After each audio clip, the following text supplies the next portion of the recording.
धरती धरती ओ धरती, धरती से पूछे आसमानवा, धरती से पूछे आसमानवा, कोखी तोर के तना ललनवा। कुछ खेल धूरी माटी घरवा अंगनवा, कुछ खेल तोप रंग जाके मैदानवा, बाकी सब खेल खरिहानवा, कोखी तोरे के तना ललनवा।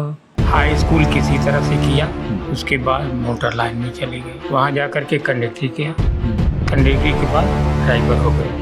उसी बीच में मेरा एक्सीडेंट हो गया, बाँह कट गई। जीवन तो हमारा सर हमेशा संघर्षपूर्ण रहा है। दिन में ड्यूटी करता था और रात में प्रोग्राम करता था। नींद रास्ते में की, जिस साधन से जा रहे हैं उसी रास्ते में हम सो लिए, बस वही मेरा सोना था। गाने की प्रेरणा आपको कहाँ से मिली और किस तरफ फिर आपका झुकाव बना? चंद्रिका कबीर की लड़का बहुत होनहार होगा और इसकी बाणी बहुत बेहतर है कि बिरहा गवावा। सिमरन जी अब जहाँ उनका प्रोग्राम आता था, एक लड़का यार कासिम सराय में बहुत बढ़िया गा रहा है, उसको ले लीजिए। उसी समय रामदेव की भी तूती बोलती थी आपके अखाड़े पे। कवि जी से रामदेव झगड़ा किए, कहना कि हम कवि की जरूरत ना हो, तो हमारे कवि जी चंद्रिका कहना कि हम रामदेव कभी जरूरत ना हो, हमारे पास रामदेव हो गए। रामदेव से कभी वैसे भावनात्मक रिश्ता आपका बना? ये तो उनके भाई सचाऊ जी थे जी, खिलावन जी थे, इन लोगों से मामा बहने का नाता रहता था। अच्छा, लेकिन इनमें से नहीं हो। आपने कब तक गाया और कहाँ कहाँ गाया? कभी देखिए आज के परिवेश में जो बच्चे गा रहे हैं, इतना फुहरपन गाते हैं कि वो हम सुन नहीं पाए। बिरहियों ने कभी कबीर और रैदास या बुद्ध को कुछ नहीं समझा और वो पौराणिक आख्यानों में, महाभारत में, रामायण वगैरह में पड़ गए और उसी में से वो कथानक निकालते थे और एक से एक बातें कहते थे। तो ये उनकी सामाजिक जरूरत किस प्रकार से थी? उनको दिमागी रूप से वो उर्वर बनाती थी या कुंद करती थी? क्या लगता है आपको?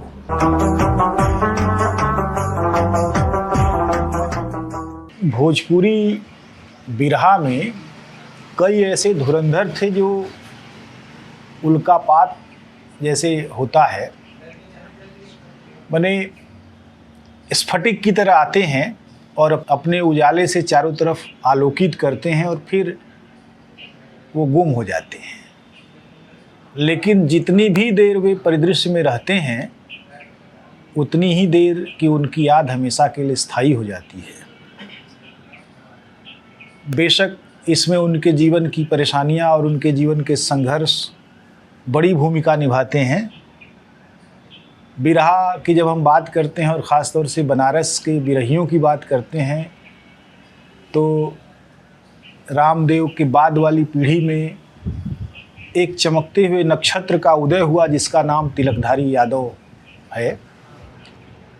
तिलकधारी यादव पेशे से अध्यापक रहे हैं और जब उन्होंने गाना शुरू किया तो वो दौर था रामदेव और सिमरत का दौर था और दोनों ही धुरंधर गायक थे, अपनी अपनी धरती का प्रतिनिधित्व कर रहे थे और उनकी आवाज़ों का जो रुतबा था वो आसमान छू रहा था। दोनों दो अखाड़ों के प्रतिनिधि थे और उन्हीं में से गणेश अखाड़े के एक गायक के तौर पर तिलकधारी यादव का उदय हुआ और मैंने उनको आज से 40 बरस पहले अपने एक सहपाठी की शादी में कमौली गांव में सुना था और वही एक याद मेरे जहन में बची हुई है। उसके बाद मास्टर साहब का पता नहीं लगा कि कहाँ हैं, हालांकि मेरे कई मित्रों ने इस बात का जिक्र किया कि वे DLW में ही पोस्टेड हैं और वहीं मिलेंगे, लेकिन कई लोगों से नंबर मैं मांगता रहा, नहीं मिला।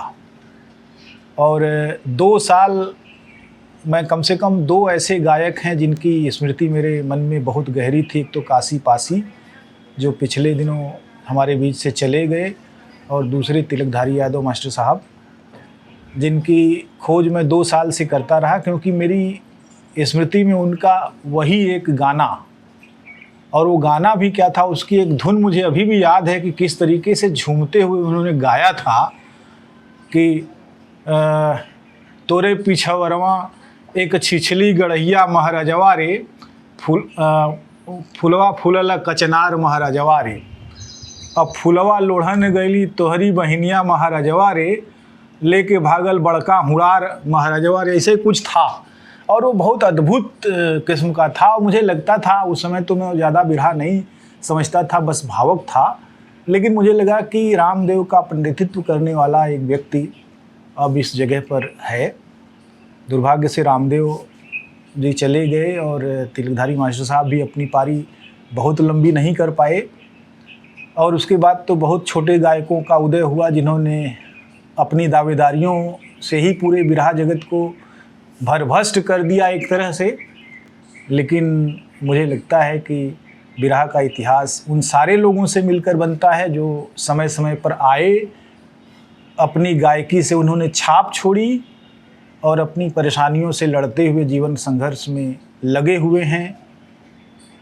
ऐसे ही एक धुरंधर गायक अपने दौर के तिलकधारी यादव जी, हम उनके यहाँ आए हुए हैं। वे स्वास्थ्य संबंधी कई दिक्कतों का सामना करने के बावजूद इतने जीवट वाले व्यक्ति हैं कि जैसे ही हमने उनकी स्मृतियों की याद ताज़ा की तो उनका चेहरा एकदम खिल उठा, और उनके जीवन के बहुत गहरे संघर्ष हैं निजी तौर पर। आपका बहुत बहुत स्वागत है, नमस्कार। भैया, सबसे पहले तो यही है कि आपको उस समय के लोग जानते हैं, लेकिन बीच के लोग बिल्कुल नहीं जानते कि आप कहाँ हैं, क्या कर रहे हैं। तो कितने समय से आप जो है यहाँ आए और कब रिटायर हो गए आप और इधर घर बनवाया आपने? जीवन तो हमारा सर हमेशा संघर्षपूर्ण रहा है। पहले मैं घर से ही अप डाउन करता था। 92 में हमने DLW क्वार्टर ले लिया, वहाँ रहने लगे जी। समय बीतता गया, प्रोग्राम चलता गया। दिन में ड्यूटी करता था और रात में प्रोग्राम करता था। महीने में 20 ठो 22 ठो प्रोग्राम करते ही थे। जी जी। लेकिन हरास हमको नहीं आती थी। नींद रास्ते में केवल,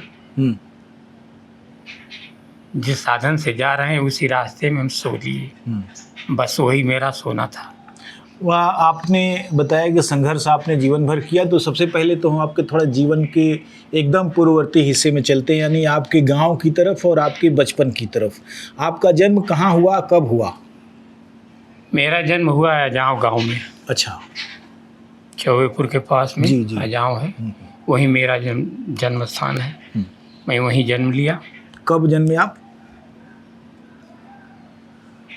1/3/54 हमारा जन्मदिन है। अच्छा। तो तब से हम संघर्ष में ही रहे।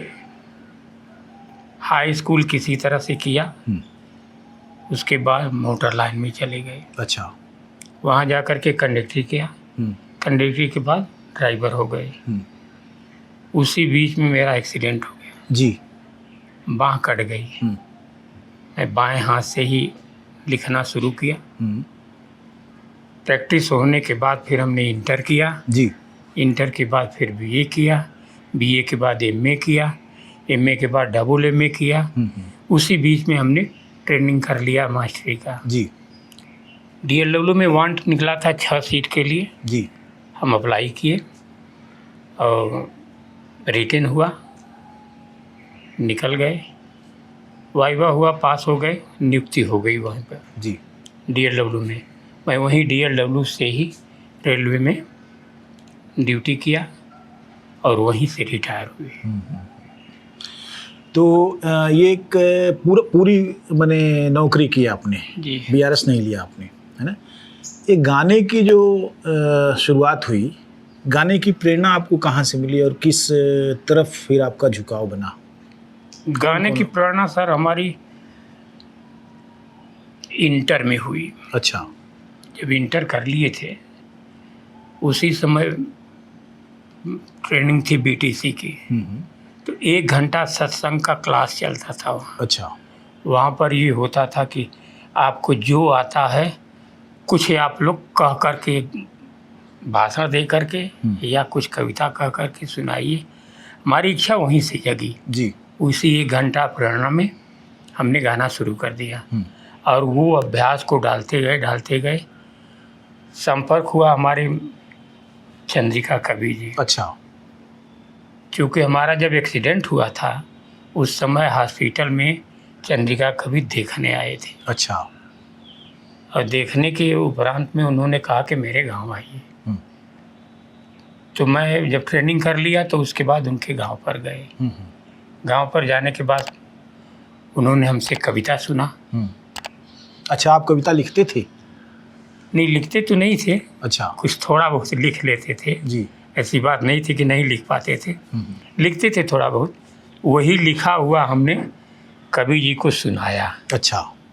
और सुनाने के बाद उन्होंने कहा कि ये लड़का होशियार होगा, क्योंकि हमारे फूफा की फूआ थी वहाँ पर। अच्छा। उन्हीं के संपर्क से गए थे। कहा कि ये लड़का बहुत होनहार होगा और इसकी बाणी बहुत बेहतर है, इसकी बिरहा गवावा। क्या बात है। मैंने एक कद्दावर कवि ने आपको पहचान लिया कि आप आगे कुछ करने वाले हैं। वही उन्होंने हमको 2 महीना अपने घर रखे। अच्छा। मैंने बुआ के पास रहे 2 महीना। 2 महीना में हमको 12 बिरहा सिखाए। अच्छा, तो याद किया आपने सब? जी। और दिन भर याद करता था, शाम को वो सुनते थे। उसके बाद वही पार्टी बुला करके गवाना शुरू किया। मैंने इतना एक तरह का वर्कशॉप होता था उनका, जी, है ना, कि दिन भर आप याद कीजिए, शाम को सुनाइए, और जो कमी बेसी है उस पर थोड़ी चर्चा होती होगी। जी जी। और फिर उसको दूर करने के लिए चर्चा करने की उनको ज़रूरतें नहीं पड़ी। हमारे बोले ये बहुत तेज है लड़का। और चूँकि मैं तेज था भी, ऐसे भी तेज था, पढ़ने में भी बहुत अच्छे थे। तो आपने गुरु उन्हीं को बनाया या किसी? गुरु उनको। अच्छा। तो उसके बाद उन्होंने ही गुरु पूर्णिमा को ले गए रामलाल गुरु के यहाँ। अच्छा, सिंघी ताली जी। तो वहीं पर सिन्नी उन्हें चढ़वा दिए। तब से मैं गाने लगा। प्रोग्राम उन्हीं का दिया हुआ पहला प्रोग्राम हमारा सिंहपुर था, गाजीपुर के पास जी। सैदपुर के बगल में है। अच्छा, किससे था पहले? बिरजू से। हाँ, क्या बात है। वो भी बड़े धुरंधर गायक थे। उन्हीं से रखवा दिया। असल में उनके यहाँ करहा था। हमारे कवि जी की बुआ है वहाँ पर, बहन है। तो उनके गाने को उनके फूफा जी आए थे यहाँ पर, कवि जी से कहना कि रामदेव की लेके आई है। अच्छा। और बिरजू के कह देने रहना, कहना तू रामदेव की लेके आई है। तो कवि जी कहना कि ठीक। तो रामदेव को न ले जा करके हमें ले गए। जी। और वहीं पर प्रोग्राम हुआ, पहला प्रोग्राम वहीं दिए थे। तो बिरजू चूँकि उच्च कलाकार थे ही जी। अब मैं उनके सामने बच्चा था। बिरजू वाला कुछ अनबन बोलना कि अरे का यह लड़िका के संगे हमें लगा दिला। तो कवि जी कहना कि लड़िका पेट भर दई तो हार, तो शुरू से प्रोग्राम करा। तो उस वक्त पीते उते थे बहुत ज़्यादा। जी जी जी। ये था उनके अंदर। हाँ, तो हमने कहा कि ठीक है, कुछ ऐसा बात बोलने। हम कहले कि आप लोग नेशनल कलाकार हुआ और हम जैसे बच्चन के उभरा न देबा, हाँ, तो कैसे काम चली। जी जी। ये आपने जो बोला है, जो शब्द आपने कहा है जी, ये शब्द आपको शोभा दे रहा है। अगर ये पूरी जनता कह दे कि नहीं हाँ ये लड़का गलत कह रहा है, इतने में ताली बज गई सर। वो ताली बजना हमारा हौसला बढ़ गया। जी जी जी, बढ़ गया बुलंद। और रात भर उनको एकदम जैसे पानी हो उस तरह से हमने उनको बहा डाला। बार बार वही कहते थे कि अरे चौबेपुर का हुआ था, चौबेपुर पारस से हमारी बात पूछा। हम कहेंगे पारस से हम क्या पूछा, हम कुछ जाना तिरा तो हैं। सही बात। हम पारस से क्या पूछने जाए। वही हमारी विरह की स्रोत हुई। उसके तो- बाद बिरजू से लगन लग गई।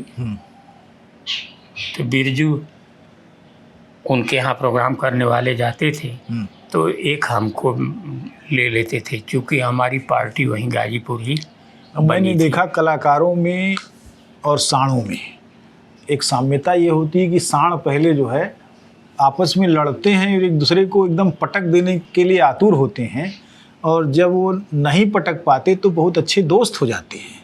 वही हाल कलाकारों में भी है।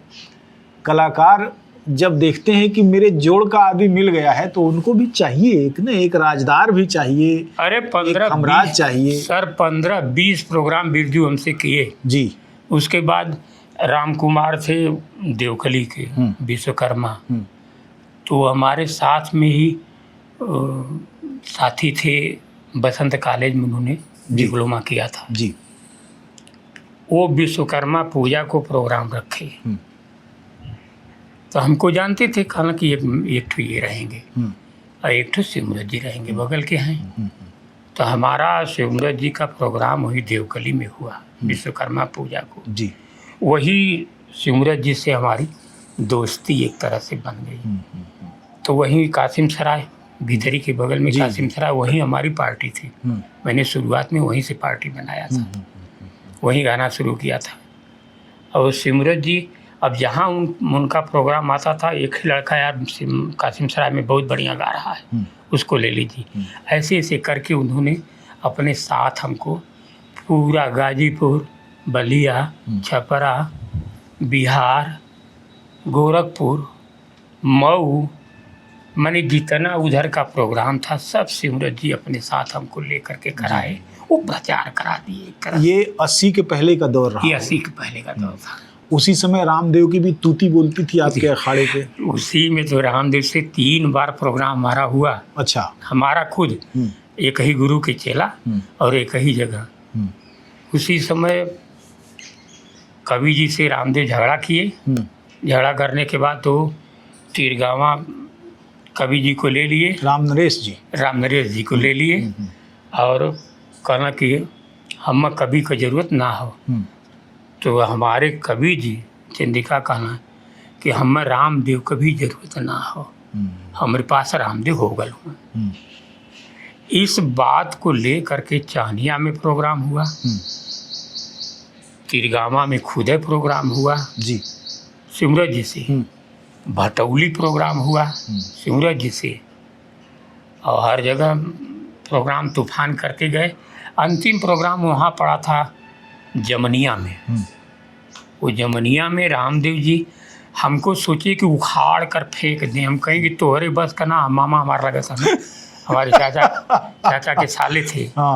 जी। मैंने उनके बड़े रामरूप जी के उनके बड़े चाचा के अच्छा लड़की थी हमारी चाचा। अच्छा, वो भी तो चौबहपुर इलाके के मूल निवासी थे। मजीरा पर जी, मुनीरा मुनारी पड़ता है वही मजीरा। जी जी। तो मैंने रामदेव से कभी वैसे भावनात्मक रिश्ता आपका बना? नहीं, मेरा नहीं बन पाया। अच्छा। कोशिश मैंने किया, उनके घर जाना आना सब कुछ किए। तो उनके भाई सचाऊ जी थे, खिलावन जी थे, इन लोगों से मामा बहने का नाता रहता था। अच्छा। लेकिन इन्हीं से नहीं हो पाया। आप मामा लगते थे कि भांजा? हम भांजा। अच्छा। वो लोग मामा हैं। हाँ, तो वही तो है कि लोग कहते ना कि भाई भतीजा भांजा भाड़ भूया नहीं बन पाई, कभी नहीं बन पाई, और वो चाहे भी नहीं। दिल्ली से पार्टी आई थी जी हमारा प्रोग्राम लेने के लिए, कैसेट बनाने के लिए। रामदेव जी कहना कि अरे वो होगा कहीं होगा, हम नहीं जानते, जाइए दूसरे से पता लगा लीजिए। तो वहीं उनको पता लगा कि नहीं, वो DLW में है। तो हमारे पास DLW में आए। तो रामदेव को एक कैसेट का 35,000 देते थे। अच्छा। तो हमने कहा कि भैया कुछ कम कर लीजिए, चलेंगे क्यों नहीं, प्रोग्राम देंगे, जरूर देंगे। लेकिन फिर वो रामदेव जाने नहीं दिए। अच्छा। पार्टियाँ नहीं जाने दिए। माने ये लाग डांट जो है रहती थी और बहुत तेज रहती थी, षड्यंत्र के स्तर तक रहती थी। लोग नहीं जाने देते थे, लोग आने भी नहीं देते थे, निकलने भी नहीं देते थे। अरे जिस दौर में मैं देखता हूँ साहित्य में, जिस दौर में प्रेमचंद यहाँ सक्रिय थे हिंदी साहित्य में, तो बहुत सारे दूसरे लोग उनको उखाड़ के फेंक देने के लिए लगे हुए थे। वो तो बाद ऐसा में होता है। बाद में 50 साल के बाद जब लोगों ने देखा कि अरे किसान समस्या पर तो किसी ने कायदे से लिखा ही नहीं प्रेमचंद के अलावा, तब प्रेमचंद की तरफ लोगों का ध्यान गया। यही हाल बिरहा का है। बिरहा में मुझे लगता है कि ये जो गाज़ीपुर का पश्चिमी इलाका और बनारस का गंगा के कछार वाला चंदौली का जो सब इलाका है, ये बहुत उर्वर रहा है। सारे बड़े बिरहिए इधर ही के इलाके से निकले। गंगा के पेटे से 20 किलोमीटर दाएं 20 किलोमीटर बाएं, यही है पूरा भूगोल। इससे बाहर के बिरहिया नहीं है। या फिर गोमती के किनारे के कुछ हैं, जैसे जयश्री यादव वगैरह थे बलिया के और तमाम सारे लोग। तो ये होता है, नदियों का किनारा गायकों के लिए एक बड़ी जगह है, लेकिन वहाँ षड्यंत्र भी बहुत होते हैं। तो यहाँ जो बनारस में 80 का ही दशक वो था जब चीज़ें बहुत तेज़ी से बदल रही थीं और नए मने कंपनियां जो आ रही थीं जो कैसेट बना रही थीं, तो जो कैसेट जिसका बन जा रहा था वो तो बड़ा उसकी तो चीज़ें सुरक्षित हो गई, और जिसका नहीं बन रहा था वो गायकी के बल पर सोचता था कि अपनी जगह वो बनाए रखे, लेकिन सुरक्षा नहीं हो पाई उसकी। ने वो जो है वो स्थान नहीं मिल पाया। चलती गई, दौर चलता गया। मैंने देखा बनारस में एक बिरहा समिति बनाए थे लोग। हाँ, बनी थी। तो उसमें आप भी गए थे कभी? जी हाँ, बहुत बार गए। एक बार मैंने उसमें आपका साइन देखा, तो और उसमें जैसे लिखा हुआ है कि विश्वनाथ जी ने एक दरी देने के लिए कहा था, तो दरी दे दिया। उसमें 150 रुपये की दरी थी, 12 बाई 12 फुट की दरी थी। इसी तरीके से रामदेव और परशुराम में संघर्ष हुआ कि मैंने लड़ाई थी कि उन्होंने परशुराम ने अपशब्द कहा, फिर परशुराम ने सफाई दी। ये सब चीज़ें लिखी हुई उसमें एक आध बार था। लेकिन उसमें भी वो समिति बड़ी षड्यंत्रकारी थी एक तरह से, ऐसा लगता है। मैंने भी वो उसमें गेहूँ एक आध 2 बोरा दिया हूँ। वो समिति चली थी, तो उसमें मैं भी सहयोग किया हूँ। हाँ, षड्यंत्र। हाँ, वो मैंने षड्यंत्र इसलिए मैं कह रहा हूँ कि समिति चाहती तो उसमें बिरहा का पूरा एक जो परिदृश्य था उसको रेगुलेट कर सकती थी, बड़ा बना सकती थी, लेकिन समिति ने थोड़ा इनको मारो, उनको पछाड़ो, उनको रोको, उनको जाने दो, ऐसे टाइप से ही चीज़ें की थी उसमें। कुछ उसमें और लोग थे ना सर, इस तरह के सदस्य लोग हैं जिसमें औरों को पकड़ना चाहा। जैसे अभी मंगल जी को आपने दिखाया। जी जी जी। तो ये भी दिखाया गया है उन्हीं को। हीरालाल जी को भी कमेटी से ही लोग ले गए, लेकिन और दूसरे को नहीं ले गए। अब निगलेक्ट करते चले। जी जी जी जी जी। अब बनारस में देखिए बुल्लू जी के कुछ कैसेट बन पाए। अपने तवा वाला कैसेट बना, वही सब पुराना है उनका, नया तो कुछ है नहीं। रामदेव जी का थोड़ा ज़्यादा बन गया, क्योंकि वो टी सीरीज और गंगा कैसेट और दूसरे मैक्स वगैरह में गए, जो फीता वाला आ गया था दौर। जी जी। तो थोड़ा ज़्यादा हो गया। हीरालाल जी का भी कुछ हो गया, और शिवमूरत जी का कुछ है, थोड़ा बहुत है, एक आध 2 ठो पारस का है, बाकी कहाँ। और बाकी नए लोगों का है। सब नए लोगों में वो दमखम नहीं है, वो हनक नहीं है। आपने कब तक गाया और कहाँ कहाँ गाया?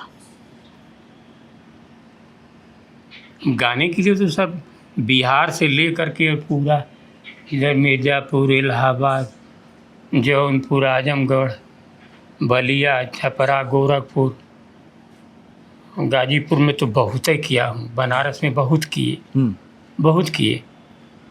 ये दौर मेरा चला है, चारों तरफ बिरहा हमने गाया है जी। संतुष्टि मिलती थी सर। हम कभी देखिए आज के परिवेश में जो बच्चे गा रहे हैं, इतना फुहरपन गाते हैं कि वो हम सुन नहीं पाएंगे। लेकिन हमने जब तक प्रोग्राम दिया, कभी किसी को कोई अपशब्द नहीं कहा, किसी को, चाहे वो छोटा हो चाहे बड़ा हो। जैसे फुहड़पन में नसुड़ी बहुत इसकी खिलाफत करते थे, और अपने अंदाज में वो जो है खिलाफत कर देते थे, और नसुड़ी हमसे नतमस्तक होते थे। हाँ, तो नसुड़ी बारे में बताइए।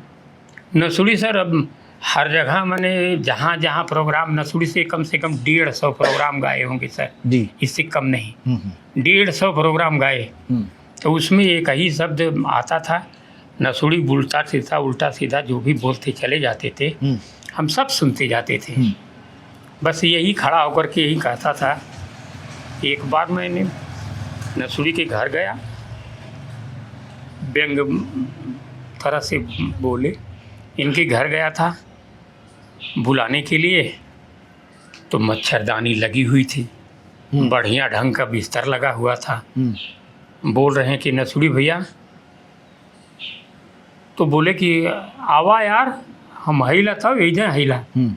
तो जाके देखा तीन मच्छरदानी पूरी लगल हुआ, बढ़िया बिस्तर बा, तो हुए कहाँ, बस तैरानी में क्यों है ना हो। तो कहली कि भैया कहाँ हुआ, तो कहना आयरी का हिला, तो चारपाई के नीचे जहाँ के लगली तो वही पड़ल हुआ। अच्छा। तो हम कहली कि भैया ये तो मच्छरदानिया के नीचवा का हुआ, इतना बढ़िया मच्छरदानी लगुले हुआ। तो कहना कि तू ना जाना तो मास्टर, ये मच्छर सारन के धोखा देते हैं। बहुत बढ़िया। अच्छा, इतने में आप जो है उनको यही डायनेट उनको करने का रास्ता था। मैंने उनको आप बता दिए कि ये जनता के धोखा करे बदे चलल हुआ। जी जी। इनके धोखा में क्यों जन मत आया। अच्छा, बहुत सारी चीज़ें हैं, जैसे बनारस में देखिए, इस बनारस में सारनाथ है।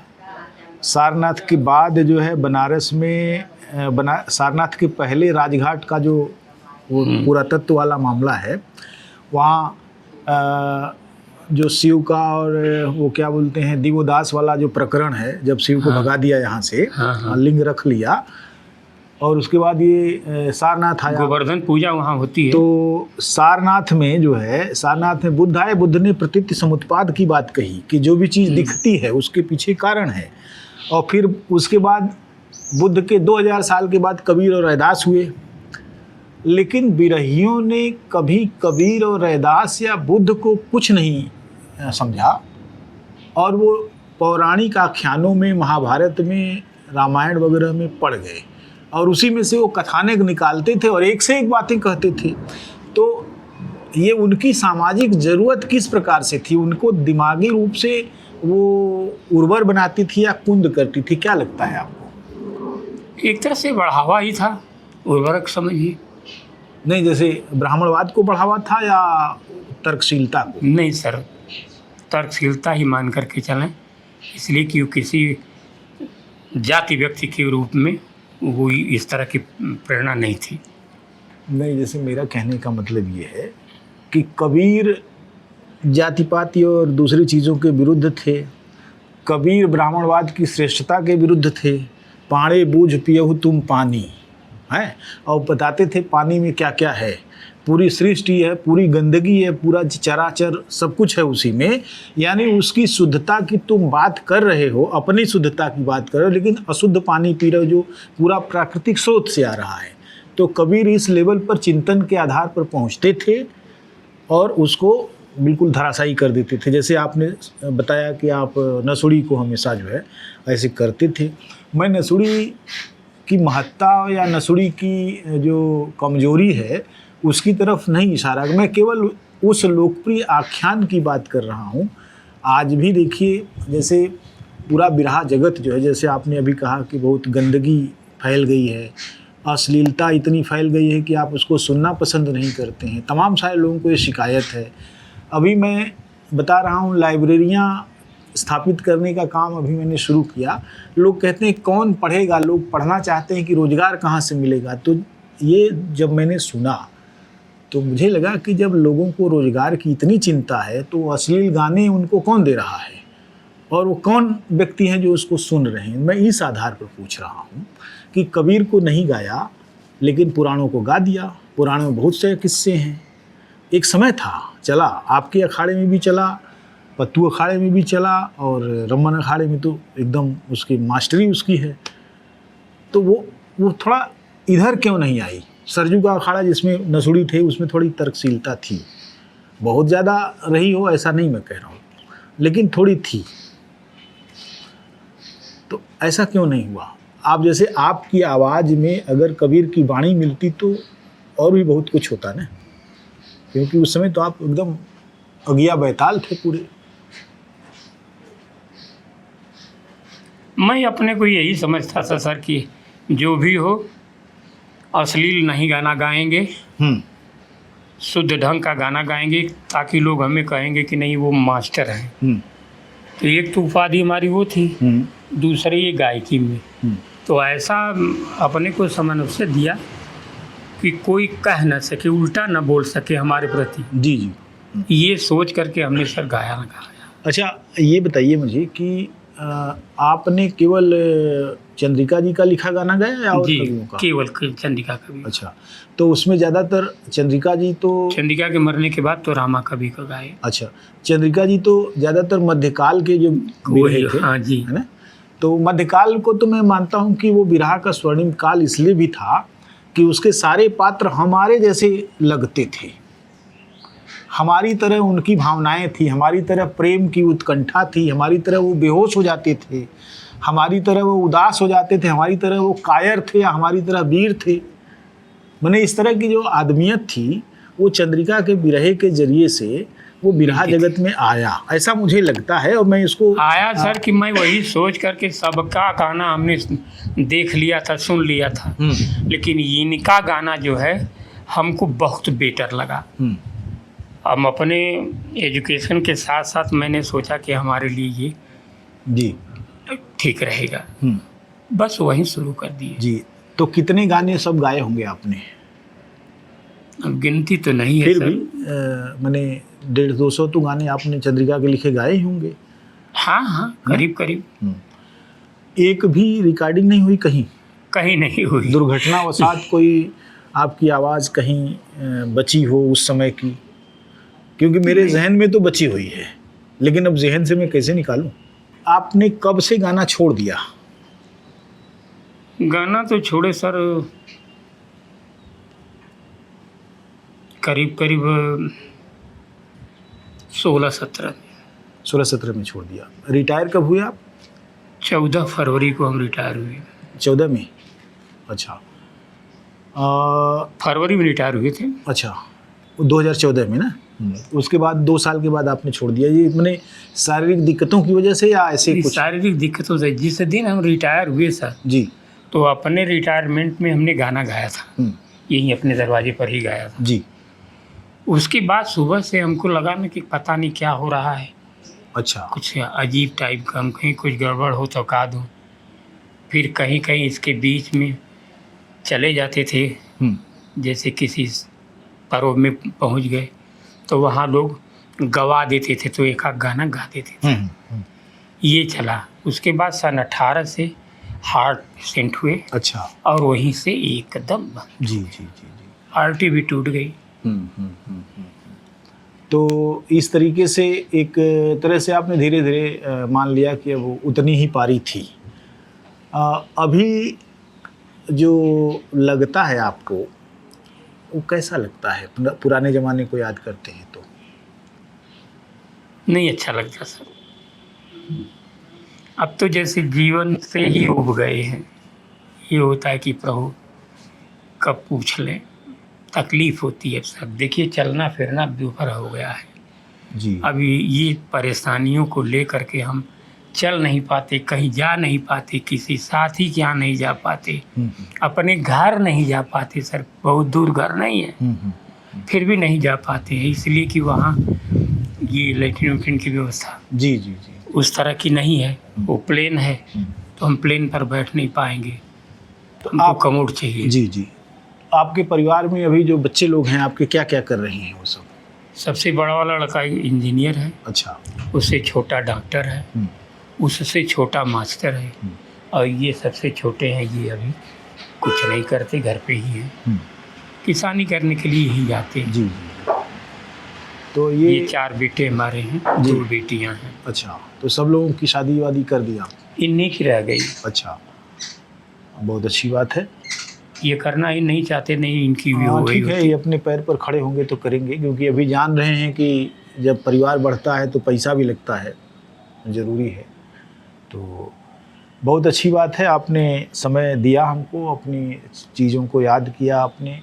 बड़ी उपलब्धि हमारी होती अगर आपकी पुरानी चीज़ें हम सुन पाते, क्योंकि वो एक दौर, साक्षी में मैं हूँ कि वो एक दौर था जब आप गाते थे तो लगता था कि चारों तरफ से लोग जो है आ रहे हैं ठट्ठ की ठट्ठ सुनने, मैंने उस बारात में देखा धूप यही समय था, यही दोपहर का समय था और हवा भी चल रही थी और लू भी चल रही थी, लेकिन गाना था कि सारी चीज़ों से ऊपर उठ रहा था। बहुत बहुत धन्यवाद, आपने समय दिया। नमस्कार। बहुत बहुत प्रणाम भैया। धरती धरती